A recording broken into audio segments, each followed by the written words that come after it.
Please be seated.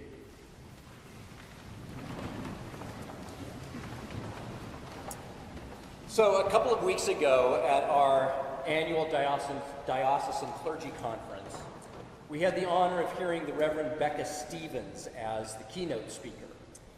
Becca has been the Episcopal chaplain at Vanderbilt University in Nashville for the last 30 years, I think, but that's only the beginning of her resume, really. Because in 1997, she raised money and bought a house in Nashville that would become a 2-year residential community for women escaping from sex trafficking, drug addiction, and getting out of prison. It offered these women a clean, safe place and a sense of freedom, something that they had rarely, if ever, experienced. They also received free health care and counseling and trauma therapy. And this started with one house, but before long there was another, and then another, and then another, and then came the realization that meaningful employment and financial security were crucial as well. And so the women began making and selling candles, and then soaps and oils, and Thistle Farms was born. Today, Thistle Farms operates 6 residential houses in Nashville and 3 affiliated social enterprises, with a network of over 60 aligned sister organizations offering more than 500 beds for women survivors across the country. And Becca has also championed multiple international justice enterprise organizations. So in the nonprofit social justice world, you might say that Becca Stevens is what we call a big deal, right? But she's also one of these super practical Southern women who is not at all shy about telling you how hard the work at Thistle Farms is. Working directly day to day with people who have experienced a lifetime of trauma is hard. Most of the women at Thistle Farms experienced sexual abuse in their childhood, then began self-medicating by age 13 or so. So yes, there are relapses, there are plenty of tragedies, but Becca will also tell you that 5 years after the women graduate from the program, 75% of them are living healthy, independent lives. So in short, this model that she co-created along with all of these women, that model works. And that model is summed up in a phrase that you see on a lot of Thistle Farms goods. Love is the most powerful force for change in the world. Or the even shorter version of that, just simply, love heals. Thistle Farms is driven by this belief that love heals, and the corollary to that, that when you invest in women, entire communities heal.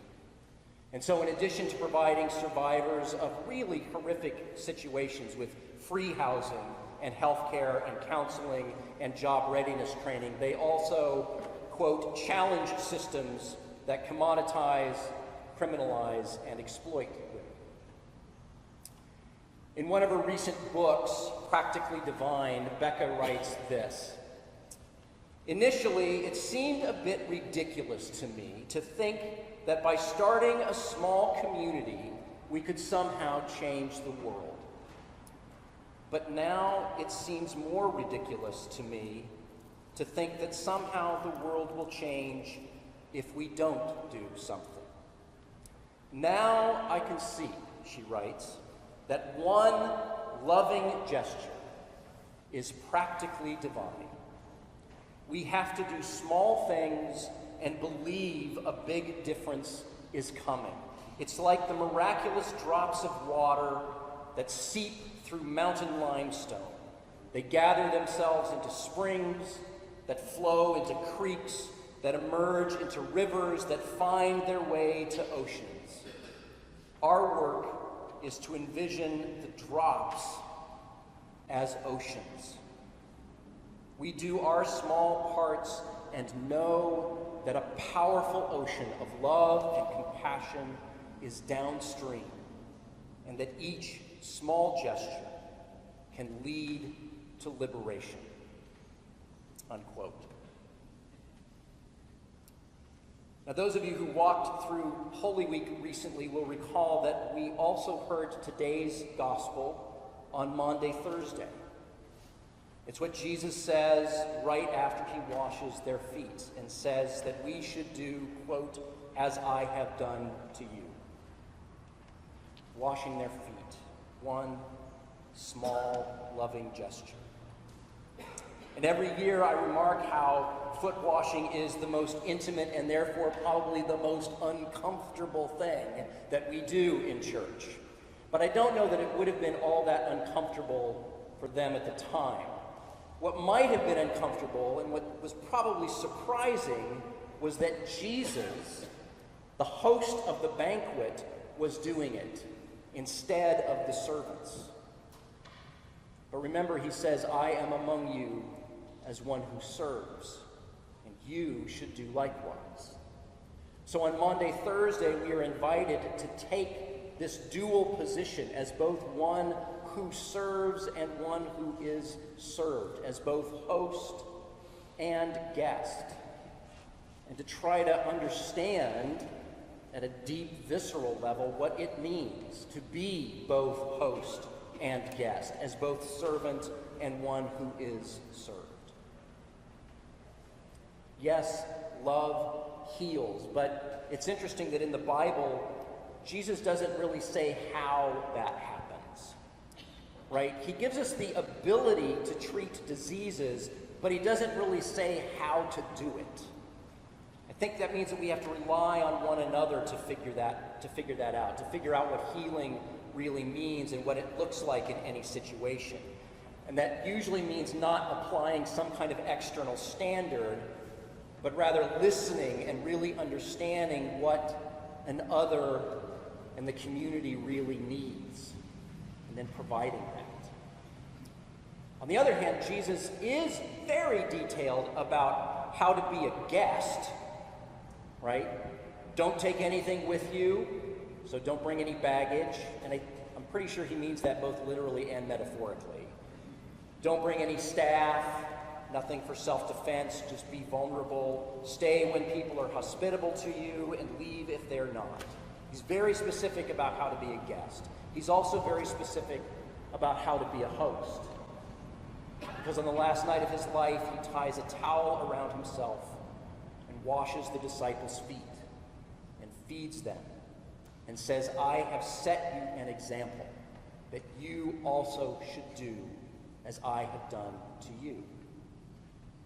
And then after his resurrection, he reminds them again, "If you love me, feed my sheep. Be good and generous hosts. Serve others. Figure out what they need to be safe, to feel clean, to be free. Feed them. And know that as you do that, I will be present with you." Being a guest and being a host is practicing and is practical divinity.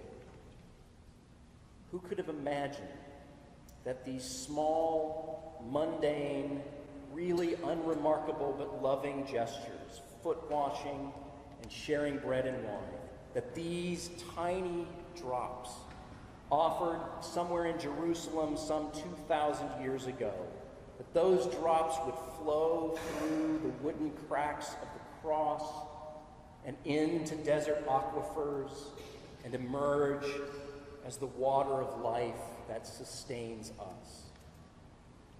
These small, intentional, daily gestures of love, that's what heals. And it's important to remember that. It's important to remember it always, but I think it's especially important to remember that today as we give thanks for and bless the work of our capital campaign. We need to remember that we are doing this big work not just for us, I mean, of course, we benefit from it, but we are not doing it just for us. We are doing it because we are guests in this place. We are living on land that is not ours, worshiping in a building that has been gifted to us by previous generations. And our faith compels us to be good guests and to honor and lovingly care for these gifts.